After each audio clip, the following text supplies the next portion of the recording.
Welcome to the new episode of the I Am live podcast on this channel at Astra, to the stars.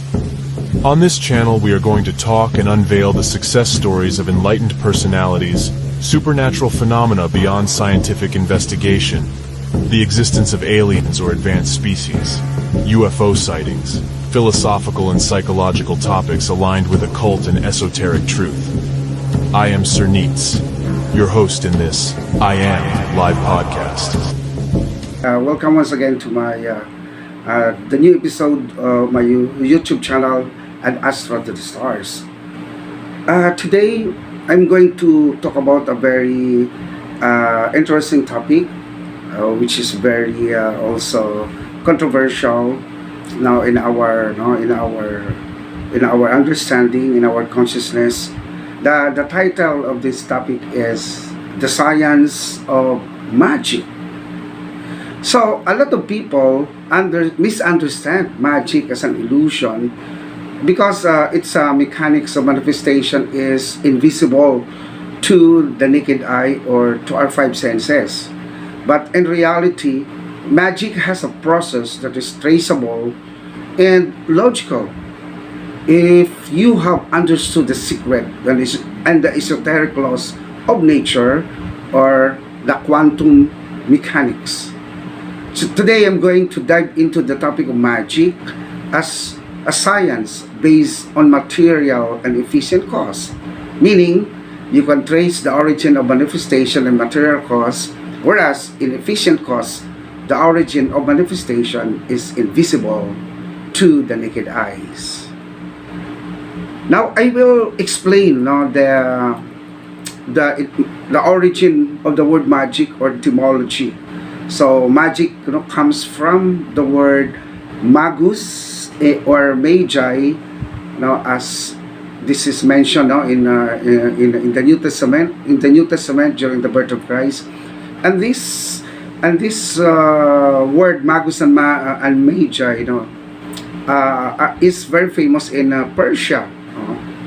So another thing is in Latin and in Spanish, manus from Latin word meaning hand, and mano or la mano in Spanish is also a word that we derive the etymology of magic or magus, which means a manifestation with the use of hands or hand with or holding with a wand or a stick.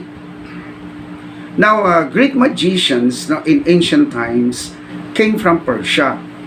That's why the word magic, as I mentioned a while ago, comes from magus or magi, which was mentioned in the New Testament during the birth of Christ. The three wise men who visited Jesus in the Gospel of Matthew. And furthermore, magic is derived from the Latin word manus and from the Spanish word mano or la mano.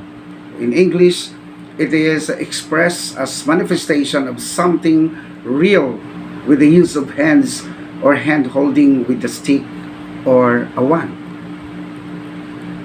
Now, if you're familiar with this magical movie, which I am so interested always to watch when there is a new episode it's about Aladdin and his wonderful lamp.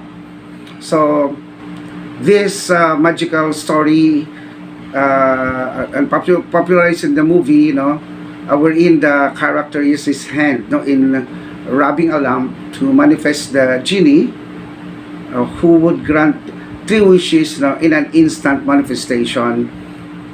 Okay, so what is this? Okay, to put that in the proper context, the setting of the movie Aladdin and his wonderful lamp is always in Persia, which is in the recent time located in Iran or Iraq. Now the main character of the movie Aladdin used his hand in rubbing a lamp to manifest the genie who would grant him 3 wishes in an instant manifestation.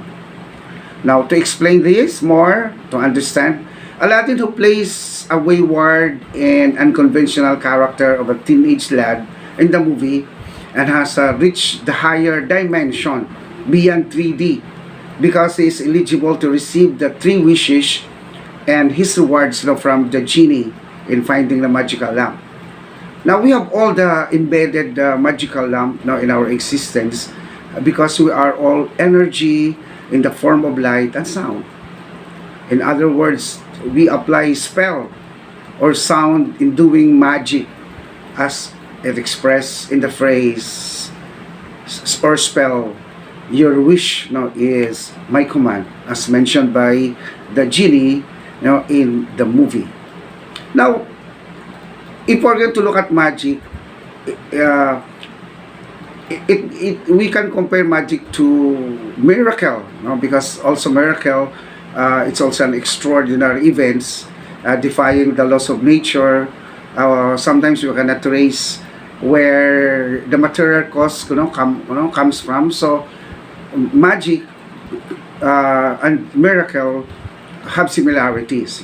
One, their similarities. Number one, they defy the law of nature and physics. As Jesus did in the multiplication of the bread, and when he walks on the water, and comes the storm in the New Testament. So you cannot explain that that particular event in terms of efficient cause. Now, another thing that we can attribute to magic is the presence of efficient cause. Now, efficient cause is not visible with our five senses, in the three-dimensional world, or in the three-dimension of reality, which we are now. We live in the three-dimension. Now, the fifth dimension and beyond, so we can only experience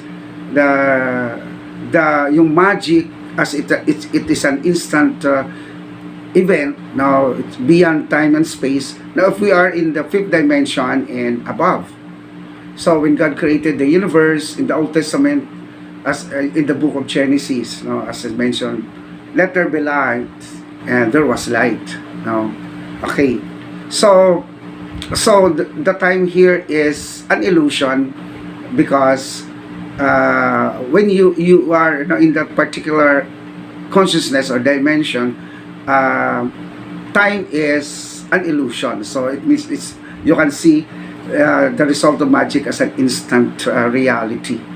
Okay, and number three, now to understand magic is to know the dynamics of vibration, frequency, and energy in quantum physics, as also mentioned by Tesla, Einstein, and many other physicists even in the present time, because God for them is not a creator that is holding a wand and then he will create something for his own entertainment. But this is a waveform that is present in the universe, that is accessible to everyone, good or bad. Okay, so that is why in Genesis chapter 1 verse 3, when God said, let there be light, and there was light. And in the Gospel of John, in the beginning, and when John, in that Gospel, chapter 1 verse 1, and so forth, in the beginning was the Word, and the Word was with God, and the Word was God. So it's about vibration. The Word is about frequency. That is accessible in the as a life form in the ether or in the universe. So if we can only access that if we reach to the higher level of dimension or consciousness from fifth dimension and beyond. So that is why we have to shift ourselves if we really want to manifest magic. It becomes magic because we can manifest things right away according to our wishes. Okay, so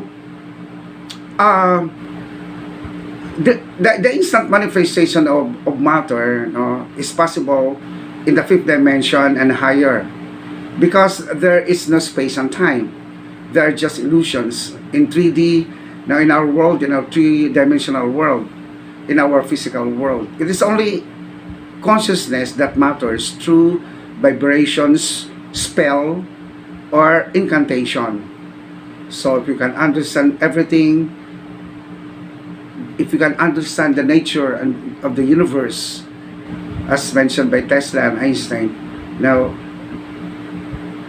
the universe is fluid, no, and not solid.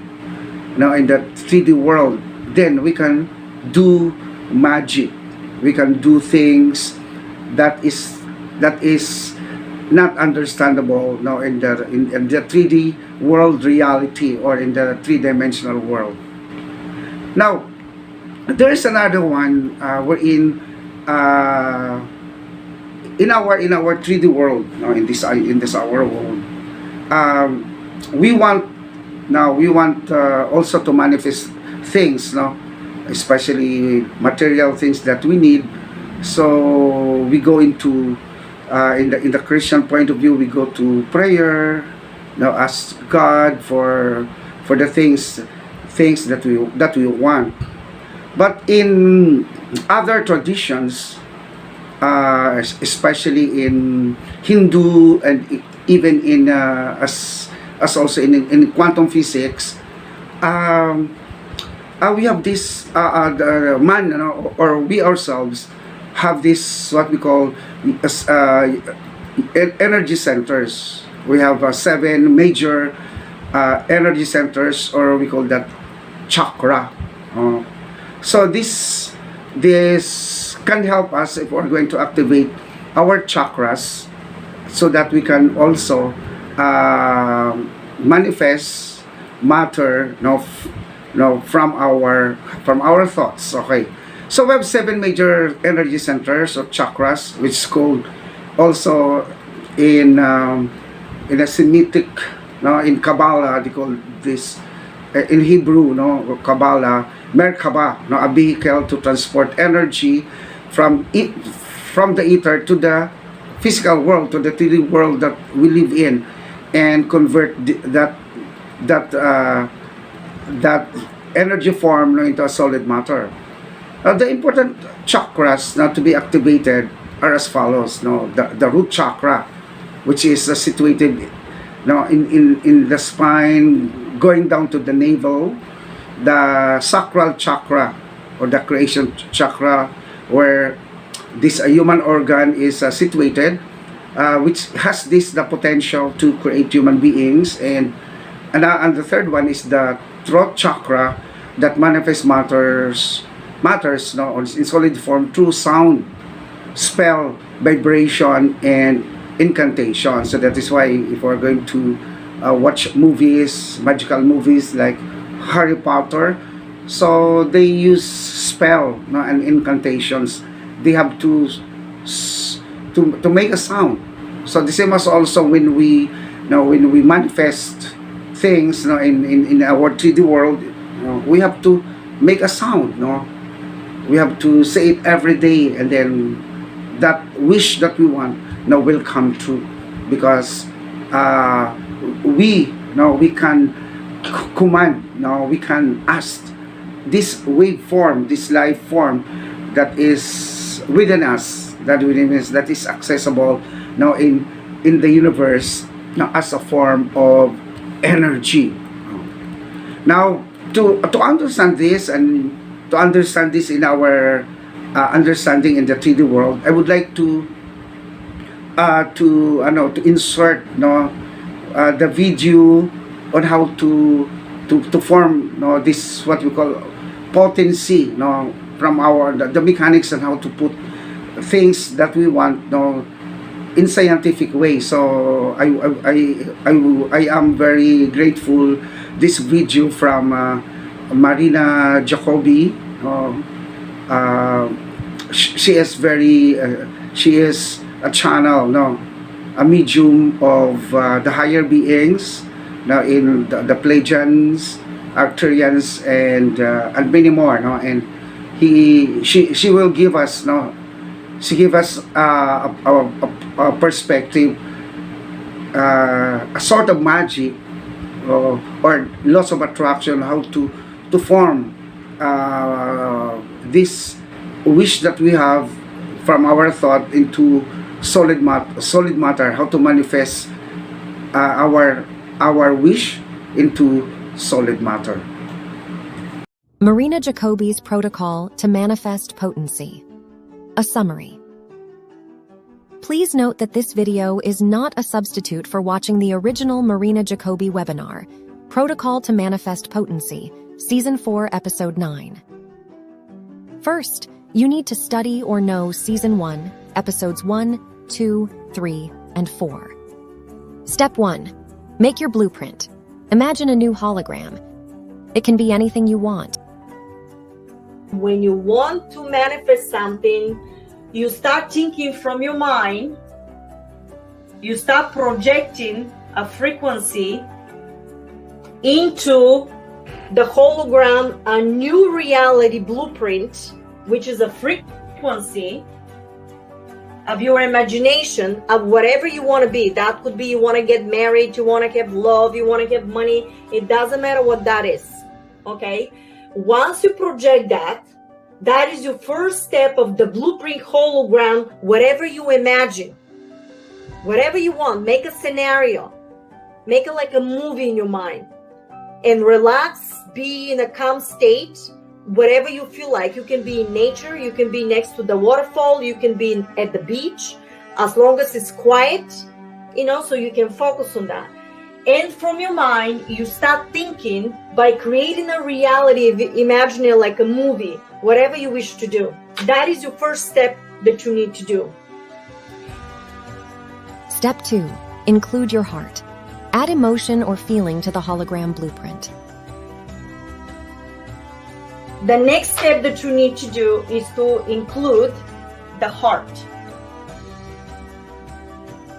Okay? When you include the heart, I need you from the heart to start feeling, and at the same time you start projecting while you're doing simultaneously thinking that imagery, whatever is in your hologram. I want you to start feeling at the same time those two, the image, you hold the hologram, but at the same time you're going to start putting emotion of a feeling into the imagery by knowing all that. That is the second step that you do. Step 3. Increase the emotion to the hologram blueprint. Increase the joy and or love. The third platform that you need to do while you, let me see if you see well, while you imagining all this stuff, again, we're imagining, we put in a frequency, you continuing involving the heart, from the heart, you put in the frequency from the heart at the same time, and you add in a pulsation. But what you need to do here is to increase the vibration of the heart by projecting more and more and more and more, but you increasing the vibration through the frequency by feeling joy, love, emotion of so much potency. Step 4. Reach the summit of emotion. At the most potent moment, hold the image and emotion for at least 1 minute.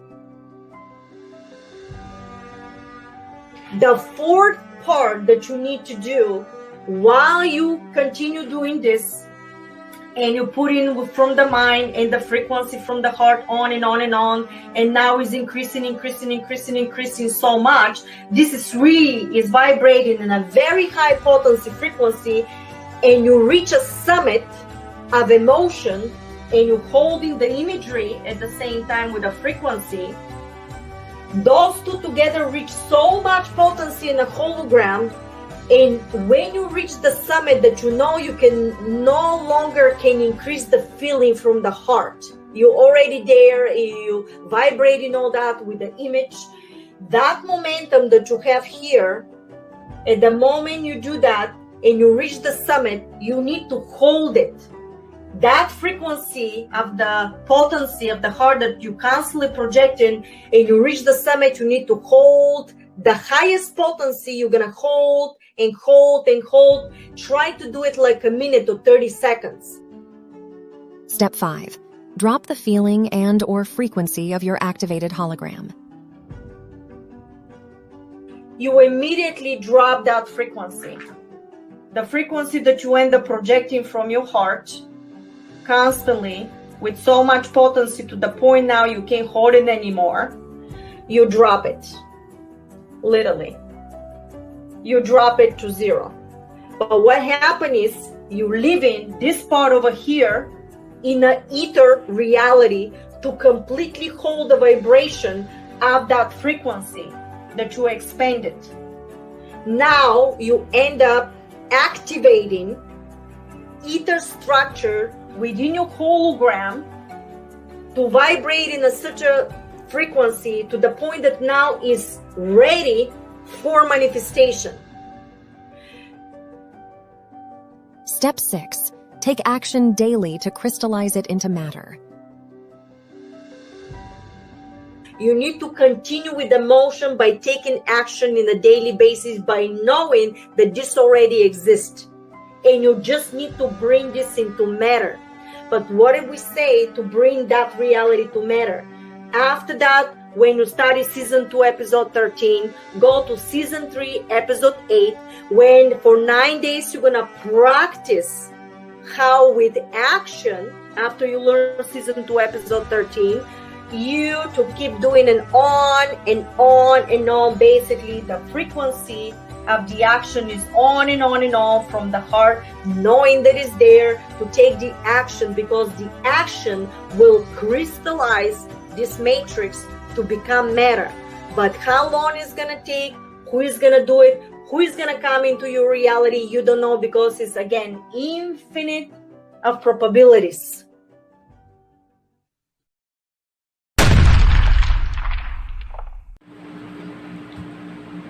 I hope you understand very well how Marina Jacobi explains this the potency, these godly potentials that you have into reality in our 3D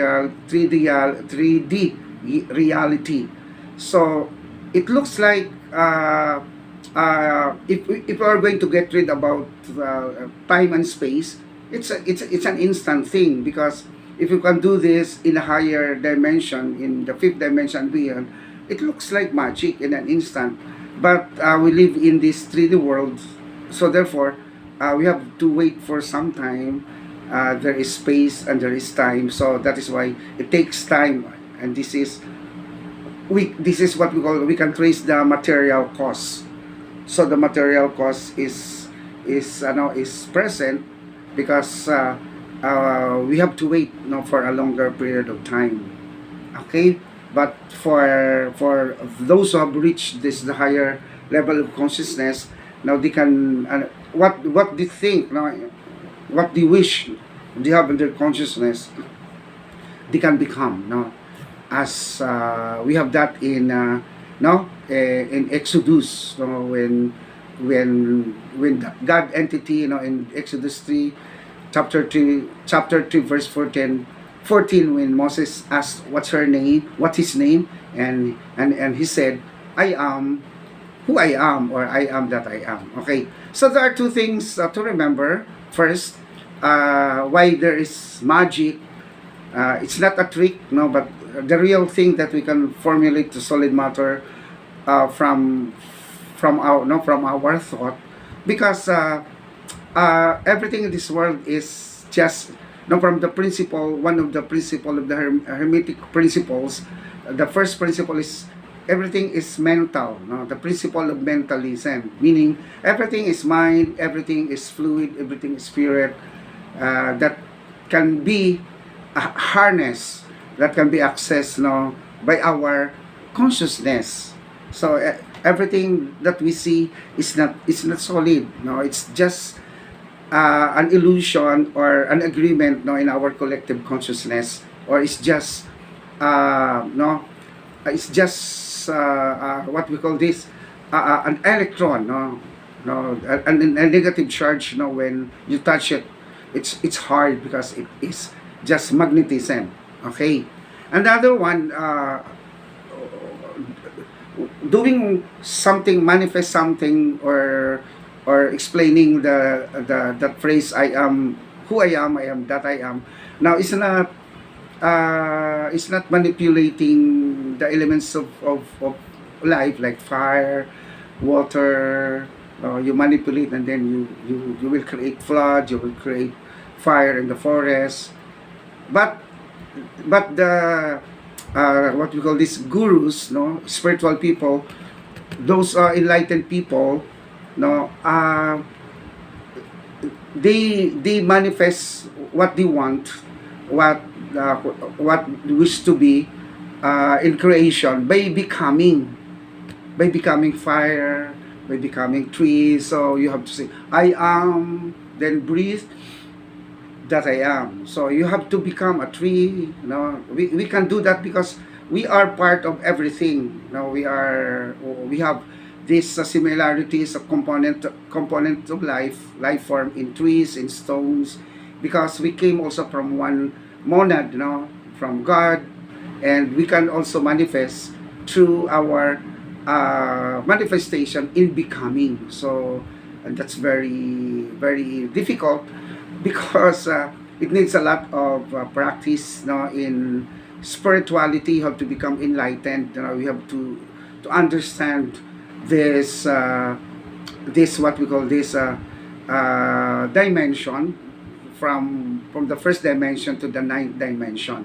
So if you reach that ninth dimension, you will become we will say, I am. I am that I am. And also in the New Testament, when Jesus says, I am the life, I am the truth, I am the life, I am the branch, I am the bread of life, and many more. The I am statements are also present in the New Testament, wherein Jesus reached that level of enlightenment, to the ninth dimension, and she can command, she can defy nature, because for us 3D, in the 3D world, we cannot see it, we cannot understand it, because our understanding limits only, in this third dimension. Okay, now for my last word, for my conclusion, okay, I am not a magician nor an esoteric scientist, but I am saying this in this podcast because I am seeking an answer also to my quest in quantum manifestation. I am a neophyte to this hidden knowledge and truth. Once I find the process and dynamics concerning this quest of mine, I will share it to the rest of humanity, to free them from ignorance and experience abundance, prosperity, in manifestation. So we do not need a God from heaven to bring us abundance on earth, because we have the God or divine spirit within us. The energy, the life form is there for us to access, but we have to bring up ourselves into higher consciousness, to be enlightened. We have to move up from third density, from third dimension to the next level of consciousness, in order to understand and can be a part of this magical world that is given to us, by God, because we are created in His image and the likeness of God. So God is the source of all possibilities, in the ether, in the form of energy and life form.